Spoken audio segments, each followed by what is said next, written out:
அமெரிக்காவில் டிக்டாக் செயலியின் எதிர்காலம் கேள்விக்குறியாக நிற்கும் வேளையில் ட்ரம்ப் ஆட்சிக்கு வந்தவுடனே 90 நாட்கள் கெடு கொடுத்து அமெரிக்க நிறுவனத்திற்கு விற்பனை செய்ய தகுந்த நிறுவனத்தை தேர்வு செய்ய உத்தரவிட்டார். இதற்கான பணிகள் நடந்து கொண்டிருக்கும் போது சீன அதிபர் ஜி ஜின்பிங்கின் தலைமையிலான அரசு டிக்டாக் செயலியை அமெரிக்க நிறுவனத்திற்கு விற்பனை செய்ய அனுமதி வழங்க மறுத்துள்ளது. இதன் காரணமாக டிக்டாக் விவகாரம் மேலும் சிக்கலானதாக மாறியுள்ளது. அமெரிக்க நிறுவனத்திற்கு டிக்டாக் செயலியை விற்பனை செய்வதற்கான முயற்சிகள் மேற்கொள்ளப்பட்ட போதிலும் சீன அரசு அதற்கு ஒப்புதல் அளிக்கவில்லை. மாறாக வர்த்தகம் மற்றும் தொழில்நுட்ப கொள்கை தொடர்பான ஒப்பந்தத்தில் ஈடுபட அமெரிக்க அரசுடன் பேச்சுவார்த்தை நடத்த சீனா முன்வந்துள்ளது. இதனால் டிக்டாக் செயலியை அமெரிக்க நிறுவனத்திற்கு விற்பனை செய்ய முயற்சிக்கும் தரப்பினருக்கும் சீனாவின் இந்த நிலைப்பாடு பெரும் சவாலாக மாறியுள்ளது. டிக்டாக் செயலி தற்போது சீன நிறுவனமான பைடான்ஸ் கட்டுப்பாட்டில் இயங்கி வருகிறது.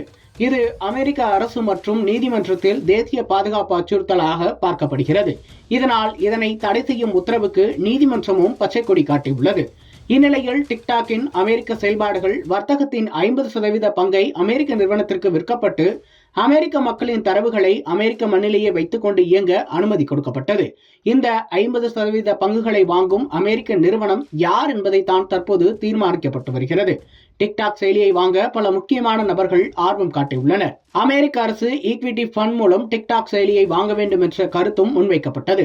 Elon Musk, YouTuber Mister Beast, Oracle உள்ளிட்ட பலரும் டிக்டாக் செயலியை வாங்க ஆர்வம் காட்டியுள்ளனர். 2020ஆம் ஆண்டில் டிக்டாக் செயலியை வாங்க விரும்பிய மைக்ரோசாப்ட் நிறுவனமும் மீண்டும் இதனை வாங்க ஆர்வம் காட்டியுள்ளது.